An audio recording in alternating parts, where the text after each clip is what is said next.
মই কলো নহয় মই ভোট লাগে আপোনালোকক এতিয়া কাৰো ভোট নালাগে এবাৰ আহিছে 26 আহিছে আপোনাৰ কথা বদলিছে এই ভোট খেলিব আপোনাৰ কথা বদলিলে 26 আহি গ'ল আপুনি অলপ আগতে কৈছিলে বোলে আপুনি শুনি লওক আৰু এই গোটেইখিনি ভোট আপোনাৰ নামত দি দিছো মই আজিও কৈছো যে বিজেপিয়ে কাৰো পৰা ভোট আশা নকৰে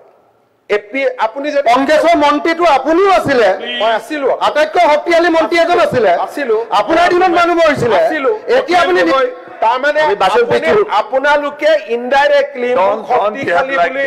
মই এটা কথা বুজি নাপাওঁ কংগ্ৰেছৰ সদস্যসকলে অখিল গগৈ ভাল কৰিব জানে বেয়া কৰিব যায় মোক শক্তিশালী বুলি কৈ তৰুণ গগৈক দুৰ্বলী কৰি দিয়ে আপোনালোকে আজি মোৰ মন্ত্ৰী সভাত কোনোবা শক্তিশালী মন্ত্ৰী আছে নেকি যেতিয়া আপোনালোকে কয় এৱে চলাইছিল এৱে কৰিছিল তৰুণ গগৈৰ ব্যক্তিত্বক আপোনালোকে বাৰে বাৰে কিয় অপমান কৰে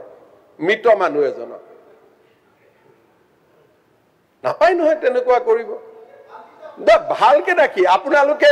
আপুনি এনেকে মই এইটো এটা প্ৰৱণতা দেখিছো যে মৃত্যুৰ পিছতো অখিল গগৈ তৰুণ গগৈ কিমান সমালোচনা কৰে এইবিলাক একেবাৰে আপুনি আকৌ পলিটিসাইজ নকৰিব আপুনি একদম উল্টা কথা কোৱা মানুহ পৃথিৱীত আচ্ছা আপুনি এটা কক এজন আজি যদি এই মন্ত্ৰী সভাত কয় ৰনোজ পেগু মুখ্যমন্ত্ৰীতকৈ শক্তিশালী তাৰমানে মোক অপমান কৰা হল নে নাই আপুনি কিন্তু ভাল কাম কিটা ক্ৰেডিট কিটা সব লয় হাৰে 108 টো আপুনি আনিলে বুলি কয় মিনিষ্টাৰ কানে ল প্লিজ আপুনি 108 টো আপুনি আনিলে বুলি কয় এটো কেন্দ্ৰীয় চৰকাৰৰ বস্তু আছিল ৰিপ্লাইটো শুনি লওক এইটো আপোনাৰ ৰেকৰ্ড ৰিপ্লাইটো শুনি লওক এনএসএম টো আপোনাৰ আপোনাৰ লগত মই টু মেমে কৰিব খোজা নাই কিন্তু ৰেকৰ্ডত কৈছো 108 সম্পূৰ্ণ ষ্টেট গভৰ্ণমেণ্টৰ স্কিম আছিলে যেতিয়া আমি আনিছিলো ৰেকৰ্ডত কৈছো কালি মোৰ ওপৰত প্ৰিভিলেজ মোচন লৈ আহক যদি মই ভুল কৈছো গতিকে আপুনি যিখিনি আপোনাৰ মই দেখিছো যে বয়স যিমানে হৈ গৈছে আপুনি সৰু ল'ৰা টাইপ হৈ গৈছে আপুনি এটা মনত কেতিয়া ভাবিছন 126 জনৰ কোনেও এনেকে উঠা পুঠা নকৰে আপুনি কৰি থাকে আৰু সাধাৰণ দুই এজন মানে ভাবে যে আপুনি বহুত এক্টিভ এমএলএ কিন্তু আসলতে যে আপোনাৰ একোৱে নাই ইউ হ্যাভ নাথিং আপুনি যদি ইন্টেলেকচুয়ালি চাব যে একো যায় আপুনি খালি ভুল তথ্য বিলাক দি থাকে ইটু হিটু এতিয়া কৈ দিলে এনএক্সএম সেন্ট্রাল গভৰ্নমেন্টৰ হৰি 108 was a state government scheme give credit to Tarun Gogoi তো আপুনি টেটৰ শিক্ষক it was a state government আপুনি মনত কৰকচোন টেটত যেতিয়া শিক্ষক নিযুক্তি হৈছিল আপুনি লৰাবিলাকক কি কৈছিল এই তত 9 মাহৰ চাকৰি সব শেষ হৈ যাব কৈছিল না নাই ককচোন আপুনি যিমান এতিয়া হে কন্টেক্সুয়াল শিক্ষক এতিয়া কন্টেক্সুয়ালে হৈ আছে আপুনি কৰিব পৰা নাই এটো আপোনাৰ দিনত স্কুল কমিছে স্কুল বহা নাই চৰকাৰী স্কুল আপোনাৰ ঘৰত প্ৰাইভেট স্কুল হৈ গৈছে আপোনাৰ ঘৰৰ মানুহে প্ৰাইভেট স্কুল খুলিছে প্লিজ যেতিয়া কোনেও একো কৰিব নোৱাৰে যেতিয়া এজন মতা মানুহ খুব দুৰ্বল হয় তেতিয়া তেওঁ মাইকী মানুহক আক্ৰমণ কৰিব আৰম্ভ কৰে আপোনাৰ মই যদি কওঁ আপোনাৰ পৰিবাৰে বিবৰা কলেজত কেনেকে চাকৰি পাইছিল মইতো আজিলৈকে কোৱা নাই গতিকে কব লাগে চ্যালেঞ্জ এইটো সময়ত আপুনিও চ্যালেঞ্জ ঠিক আছে এই দিনাখন ইন্টাৰভিউত মই আপোনাক আগত কওঁ আপোনাৰ পৰিবাৰতকৈ চোকা ছোৱালীক পিছ পেলাই থৈ চাকৰি দিয়া হৈছিল পেপাৰত ওলাইছিল ৰেকৰ্ড আছে মই আজি চ্যালেঞ্জ ইজ একসেপ্টেড আন্দোলনকাৰী স্যান্ডেল পিনা আন্দোলনকাৰী মানুহ এজনে যেতিয়া সানমাৰিত মাটি কিনে সেই প্ৰশ্নৰ উত্তৰ কোনে দিব বিপ্লৱ আপোনাতকে মোৰ শ্ৰীমতীয়ে বেছি দৰমহা পায় কৈ আছো আপোনাতকে মোৰ শ্ৰীমতীয়ে বেছি দৰমহা পায় অকল পলিটিক্সৰ পৰা যিমান পাৰ্টি অসমত হৈছে অসমত কোনো মানুহ হোৱা নাই আপুনি যিমানে মোক গালি পাৰিব অখিল ভাই শুনক অখিল গগৈ ডাঙৰীয়া এইটো ভগৱানে বিচাৰ কৰিব বিপ্লৱ শৰ্মা কমিটিত মোৰ নাম নাই আপোনাৰ নাম আছে মাননীয় অধ্যক্ষ মহোদয় মই গোটেই লিষ্টখন আপুনি APSC লিষ্টখন আপুনি দিয়ে কিন্তু আপোনাৰ নাম নাই কথাখিনি স্যাৰ ভাল লাইনত হ'ব লাগে APSC কেলেংকাৰীত আপুনি জড়িত কিন্তু আপোনাৰ নাম নাই সম্পূৰ্ণ নহয় স্যাৰ যিমানটা ডিফামেশ্যন কেছ হৈছে আপুনি কোৰ্টত গৈ মোৰ পুলুকা মাৰিছে এইটো পেপাৰে লিখা কথা মই লিখা কথা নহয় বুলি মই আপোনাৰ ওপৰত যিমানটা ডিফামেশ্যন কেছ দিছো আপুনি দিয়া ইনফৰমেশ্যন দেখে হোৱা নাই চলি আছে এতিয়া মাননীয় অধ্যক্ষ মহোদয় পইণ্ট অফ অৰ্ডাৰ স্যাৰ এক মিনিট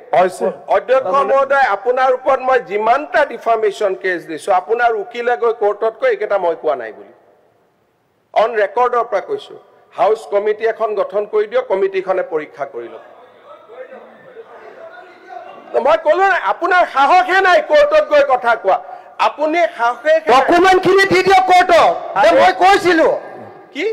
ডকুমেণ্টখিনি কোৰ্টত দি দিয়ক মই কোৰ্টত মই কি ক'ব কোৰ্টৰ কথা আপুনি ইয়াত আলোচনাই কৰিব নোৱাৰে মাননীয় অধ্যক্ষ আপুনি লেজিছলেটৰ মাননীয় অধ্যক্ষ মহোদয় যোৱাকালি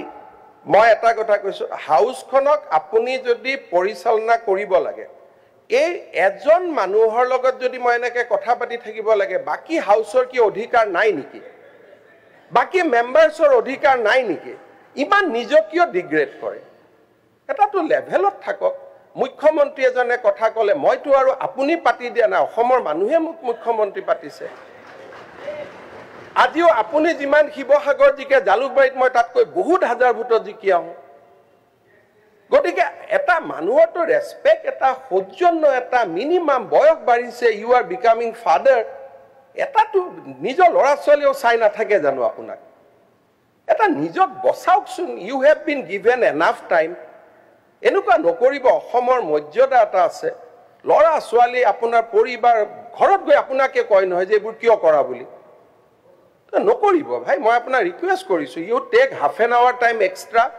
যি মনত আছে মোৰ পৰা আপোনাৰ লগত মোৰ কোনো যুঁজ নাই কোনো স্বাৰ্থ নাই ইউ টেক 1 hour ফ্ৰম মি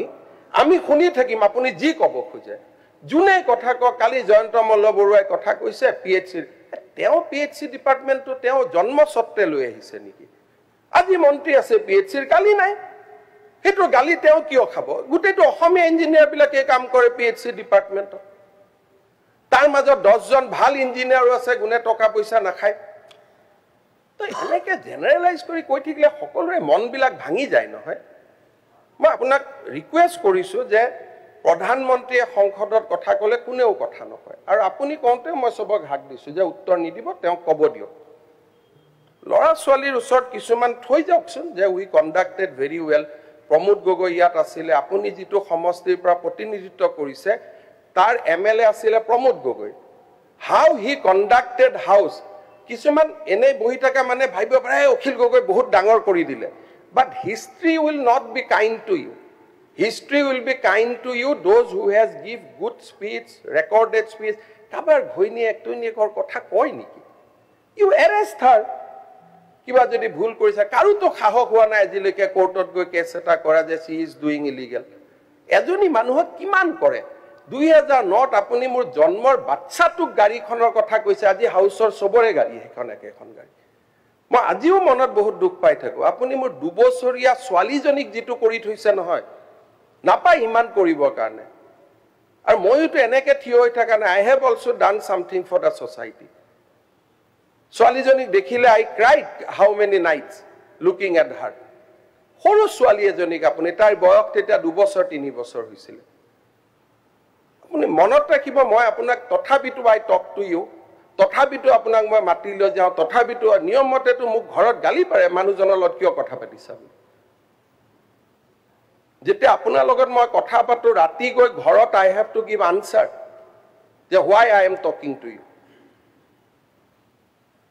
আজি কাৰ গাড়ী নাই যিখন গাড়ীৰ কাৰণে আপুনি মোক ছোৱালীজনীক ধৰিছিলে আজি জয়ন্ত বৰুৱাৰ পৰা সৰু সাংবাদিক এজনলৈকে সৰু বিধায়কে কোনে সেইখন গাড়ীত নুঘুৰে মোক কওক আজি আপোনাৰ গাড়ীখনৰ কোৱালিটি লক আৰু সেই সময়ত মই চলোৱা গাড়ীখন মিলাই চাওক মই নকওঁ মই নিজে আজি নিজক অলপ বুজি লওকচোন যে হোৱাট আই এম এটা কৈছে লিষ্টখন বিপ্লৱ শৰ্মাক মই দিলো তাৰমানে বিসম্বাদী কংগ্ৰেছ বিধায়ক এজনে লিষ্ট দিব পাৰে নেকি তেতিয়া মই বিসম্বাদ কৰি থকা মানুহ এটা মোৰ সিকিউৰিটি উঠাই লৈ গৈছে মোৰ ভাইটিক ট্ৰান্সফাৰ কৰিছে সেইজন মানুহে গৈ লিষ্ট দিব পাৰে এই do not go to a certain level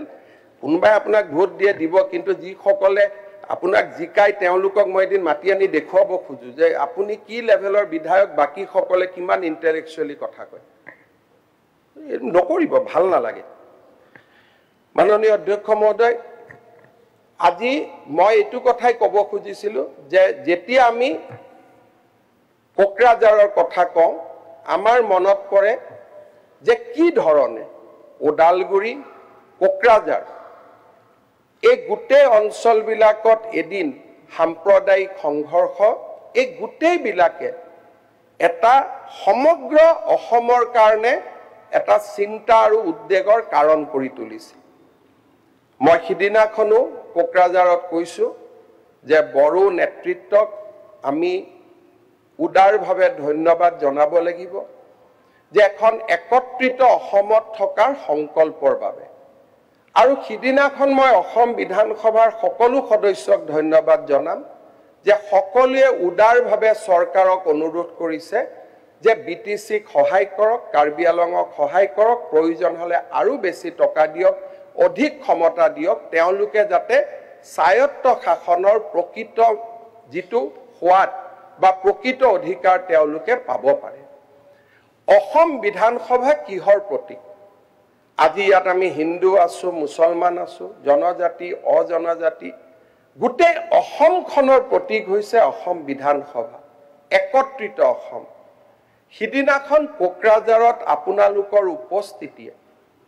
একত্ৰিত অসম যে আৰু অন্তত 50 বছৰলৈ অসমক বিভক্ত কৰাৰ বাবে কোনো আন্দোলন নহয় কোনেও আৰু নকয় যে মোৰ অসমখনক ভাঙি দুটুকুৰা কৰক মোক অধিকাৰ দিয়ক যিখন অসমৰ কল্পনাৰে আমি সকলোৱে ৰাজনীতিলৈ আহিছিলো এখন একত্ৰিত বিকশিত অসম আমি আমাৰ ভৱিষ্যত প্ৰজন্মৰ বাবে থৈ যাম সেইখন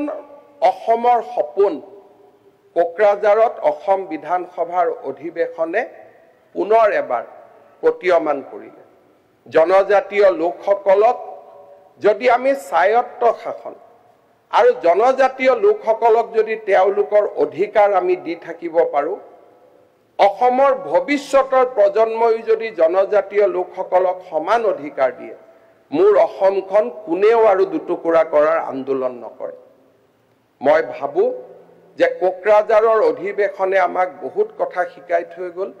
জনজাতীয় অজনজাতীয়ৰ মাজত বান্ধোন সুদীৰ্ঘ কৰিলে এক নতুন অসমে প্ৰাণ পাই উঠিলে এতিয়া এইখন অসমক আমি আগুৱাই লৈ যাব লাগিব যাতে এইখন অসম ভাৰতৰ মহাশক্তিত পৰিণত হ'ব পাৰে মই পুনৰ এবাৰ অধ্যক্ষ মহোদয় আপোনাক ধন্যবাদ জনাইছো যে আপুনি এনে এক ঐতিহাসিক কৰ্মযজ্ঞ সমাপন কৰিবলৈ আমাক সকলোকে সুবিধা দিলে মই অসম বিধানসভাৰ হৈ আপোনাক ধন্যবাদ জনাইছো